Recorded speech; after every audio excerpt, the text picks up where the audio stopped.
En ce temps-là, le Seigneur dit cette parabole. Un homme partant pour un voyage appela ses serviteurs et leur remit ses biens.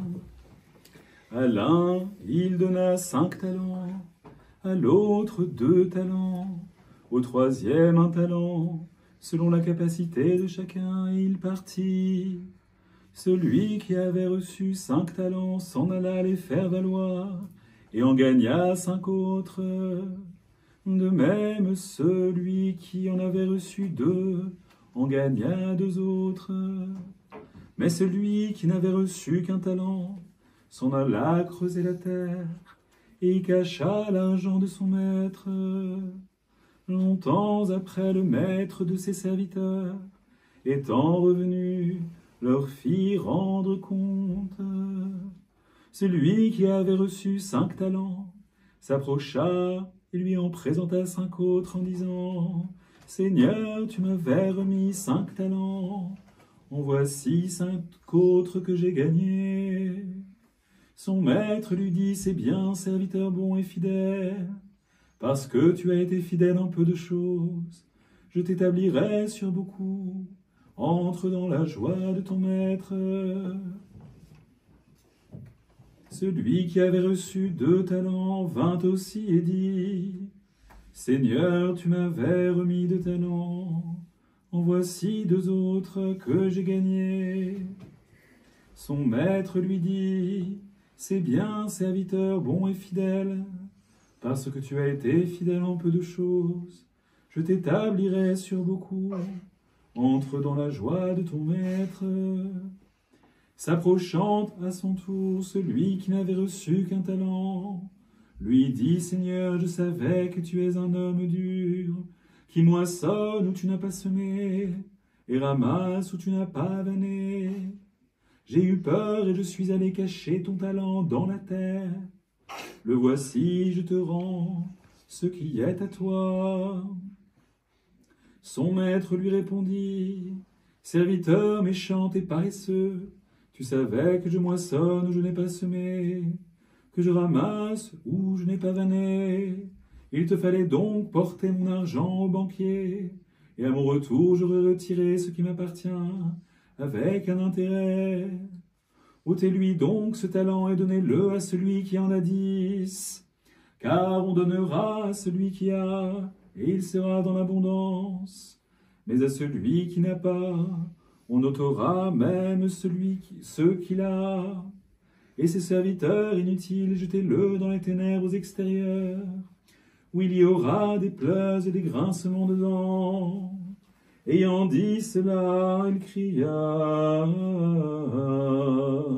Entende, qui a des oreilles pour entendre. » En ce temps-là, le Seigneur dit « Si quelqu'un veut venir à ma suite, qu'il renonce à lui-même, qu'il se charge de sa croix et qu'il me suive. Car celui qui veut sauver sa vie la perdra, mais celui qui perd sa vie à cause de moi et de l'Évangile la sauvera. Que sert à un homme de gagner le monde entier, s'il vient à perdre son âme? Et que peut donner un homme en échange de son âme? Car celui qui aura rougi de moi et de mes paroles en cette génération adultère et pécheresse, le Fils de l'homme à son tour rougira de lui quand il viendra dans la gloire de son Père avec les anges saints. Il leur dit encore, en vérité, je vous le dis, il en est d'ici présent qui ne goûteront pas la mort avant d'avoir vu le royaume de Dieu venir avec puissance. Du Fils et du Saint-Esprit. Amen. Que celui qui veut venir à ma suite, qu'il renonce à lui-même, qu'il se charge de sa croix et qu'il me suive. Ces paroles sont celles que nous fait entendre l'Église en ce dimanche, qui est le dimanche qui suit immédiatement la fête de l'exaltation de la croix qui est célébrée le 14 septembre du calendrier ecclésiastique. C'est-à-dire que c'était hier que nous célébrions l'exaltation de la croix et aujourd'hui, nous sommes le dimanche qui le suit immédiatement. Cette parole peut sembler effrayante. Pourquoi Dieu voudrait-il que nous nous chargions d'une croix, c'est-à-dire d'épreuves, de douleurs, de souffrances, afin de le suivre? Ne pourrait-on pas finalement aimer Dieu et être heureux? Et en réalité, il ne faut pas être effrayé par cette parole du Christ, parce que tout d'abord, on peut remarquer une chose à quoi on est tellement habitué qu'on n'y fait plus attention, c'est que lorsque le Seigneur dit ça, personne ne sait encore qu'il sera condamné à être crucifié sur le bois. C'est-à-dire que c'est l'une des prophéties qu'il a faites pendant sa vie et qui clairement montre qu'il est au minimum ce que les anciens appelaient un prophète. Il est en réalité Dieu lui-même, Dieu incarné. Il connaît le futur et il a annoncé à de multiples reprises qu'il serait crucifié, qu'il serait rejeté par le peuple d'Israël, qu'il serait flagellé par jalousie et que finalement ce serait d'autres nations pour qui il deviendrait Seigneur et Dieu, et que l'Église serait constituée de cette partie du peuple de l'Israël selon la chair qui aura reconnu en lui le Messie, et surtout de toutes les nations qui reconnaîtront par la suite, grâce aux prédications des apôtres, sa divinité, sa messianité, et qui sauront que s'il est mort sur la croix, c'est bien pour le salut de tous les hommes. Lorsque nous contemplons cette croix, il ne faut pas, disais-je, avoir peur, car cette croix est ce qui nous permet d'être relevés de notre chute. Le Christ s'est incarné parce que l'humanité, en Adam et Ève, nos ancêtres, s'était tellement écartée de lui qu'il n'y avait plus de retour possible. Elle s'était tellement écartée de lui qu'il n'y avait plus de possibilité de vivre la vie que Dieu voulait que nous vivions, c'est-à-dire par lui, avec lui et en lui. La grâce s'était retirée du monde et notre humanité déchue, notre monde déchu, tout le cosmos entier était soumis à la maladie, à la destruction, à tous ces fléaux, le mal et la mort étant les pires de tous avec le péché.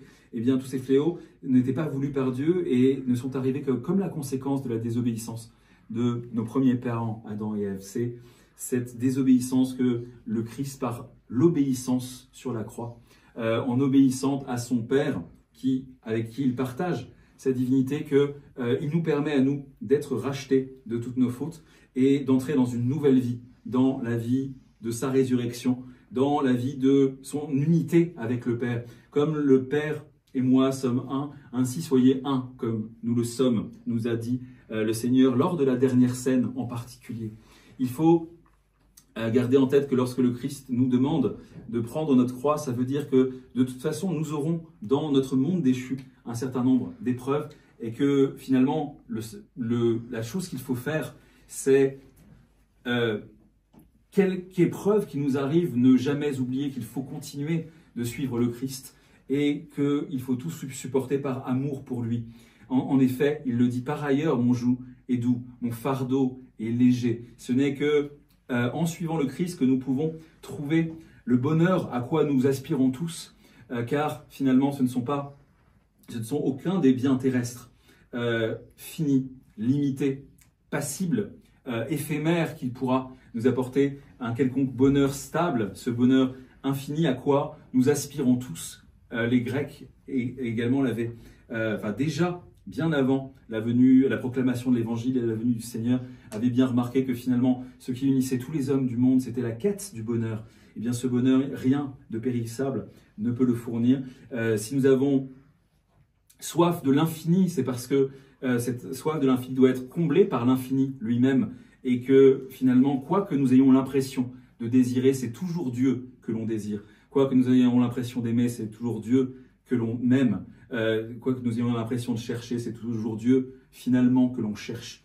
Et cette plénitude qui peut exister en notre cœur, cette impression d'être complètement satisfait, complètement apaisé, complètement heureux. Il n'y a que Dieu lui-même qui puisse nous la donner. Rien de ce qui est mortel, rien de ce qui est fini, rien de ce qui est passible ne pourra jamais nous l'apporter. Donc suivre le Seigneur, porter sa croix, ça signifie se réjouir de notre foi chrétienne, la porter autour de notre cou, sur notre cœur, savoir que bien sûr que nous serons persécutés, car comme le dit le Seigneur, le serviteur n'est pas plus grand que son maître. S'ils m'ont persécuté, ils vous persécuteront. Il y a encore aujourd'hui d'énormes persécutions. Des chrétiens, certains, sont tués uniquement pour leur foi. Ça a été encore le cas récemment pour un Irakien qui était exilé en France et qui a été tué au moment où il parlait de sa foi chrétienne, puisqu'il faisait des vidéos sur cette question-là.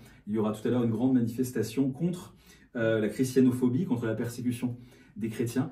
Et bien sûr que c'est une des choses qu'on constate, c'est que depuis la venue du Christ, depuis la mort du Seigneur sur la croix, ses disciples ont toujours été pourchassés, persécutés. On a toujours essayé de les faire taire, et pourtant, comme le dit saint Cyprien de Carthage, le sang des martyrs, c'est la semence de l'Église. En réalité, plus ils essaieront de nous faire taire, plus notre voix retentira dans le monde, et dans l'autre monde, nous régnerons dans la joie, la lumière et l'amour pour les siècles des siècles. Amen. Père, du Fils et du Saint-Esprit. Amen. Aujourd'hui, donc, nous l'avons dit tout à l'heure, c'est le dimanche après l'exaltation de la croix. Mais c'est également un anniversaire extrêmement important, puisque il y a 100 ans, en 1925, pour les vigiles, c'est-à-dire l'office de nuit précédant la fête de l'exaltation de la croix, dans une banlieue d'Athènes, dans un monastère, une église dédiée à Saint Jean l'Évangéliste, il y a eu un très grand miracle que Dieu a fait afin de conforter ceux de ses fidèles qui ne voulaient pas accepter l'innovation du calendrier. En effet, en 1925, donc il y a exactement 100 ans, pour la première fois, la Grèce avait célébré la fête de l'exaltation de la croix, qui est fêtée avec beaucoup de ferveur selon le calendrier mixte qui a été introduit cette année-là sous la pression du patriarche franc-maçon Mélétios Métaxakis. L'église de Grèce, l'État grec a soutenu ce changement de calendrier malgré l'opposition de la Sainte Montagne, du mont Athos, malgré l'opposition de beaucoup de fidèles. Et toute l'église à ce moment-là de Grèce avait accepté le changement de calendrier. Et un moine seulement du mont Athos, un hiéromoine du mont Athos, si je me souviens bien, était venu célébrer cette fête selon le calendrier traditionnel. Et puisque l'État avait fait le choix de soutenir l'innovation du calendrier, ils ont envoyé des policiers, parce qu'il était donc interdit de célébrer les fêtes du calendrier ecclésiastique selon le calendrier traditionnel de notre Seigneur. Et donc les policiers arrivent et se rendent compte qu'il y a 2000 personnes, ils pensaient qu'il y en aurait beaucoup moins, qui sont là, et surtout, ils voient des yeux qui se lèvent, ils voient des personnes qui tombent à genoux, qui répètent « Seigneur, aie pitié de moi », des larmes qui commencent à couler des yeux de certaines personnes, ils ne comprennent pas au départ, et ils lèvent les yeux vers le ciel et se rendent compte qu'une croix est apparue dans le ciel, une gigantesque croix au-dessus de cette église de Saint Jean l'Évangéliste, où seuls, dans toute la Grèce, les plus fidèles des fidèles, ceux qui voulaient rester attachés au calendrier de leur Père, célébraient la fête de l'exaltation de la croix. Le Seigneur ainsi a montré qu'il sanctifiait cette démarche de rester fidèle au calendrier des pères établi à Nicée, puis par la tradition de l'Église, et qu'il réprouvait l'innovation qui a été faite pour des raisons scientistes d'exactitude astronomique, de soi-disant exactitude astronomique, mais surtout, comme le déclare quelques années plus tôt le patriarcat de Constantinople, en 1920, dans une encyclique extrêmement délicate, enfin extrêmement erronée. C'était pour se rapprocher des chrétiens occidentaux. Le but était que tous les chrétiens puissent fêter ensemble les mêmes fêtes, et pour autant, ça n'a pas été fait pour le cycle pascal, ce qui fait que le nouveau calendrier dans le monde orthodoxe aujourd'hui est une sorte d'hybride qui n'est ni le calendrier grégorien ni le calendrier traditionnel, et qui surtout est une énorme division à l'intérieur de l'orthodoxie, puisque ça amène à ce scandale de chrétiens orthodoxes qui ne fêtent pas les fêtes au même moment, alors qu'ils les fêtent avec des chrétiens hétérodoxes, hildebrandiens ou protestants. Donc ce grand miracle, voilà, souvenons-nous-en. Voyons-y également un exemple de ce qu'un véritable chrétien ne se préoccupe pas de savoir si sa prière est légale, si sa prière est sanctionnée par l'État, à l'approbation des autorités qui nous gouvernent, car on sait très bien que malheureusement aujourd'hui, toutes les autorités sont hostiles à l'Église et il faut s'en tenir à la parole de l'Écriture, d'obéir à Dieu plutôt qu'aux hommes. Puissions-nous mettre nos pas dans celles de ces géants qui étaient nos pères dans la foi, ceux qui ont résisté au changement de calendrier en Grèce, parfois au prix de leur liberté, parfois au prix de persécutions ouvertes. Puissions-nous rester toujours fidèles au Seigneur pour qu'il puisse justement nous dire, comme on l'a entendu dans l'évangile de tout à l'heure, bon serviteur, tu as été fidèle en peu de choses, viens, je vais t'établir sur des choses plus grandes et régner avec lui, son Père et l'Esprit Saint, dans tous les siècles des siècles. Amen. Amen.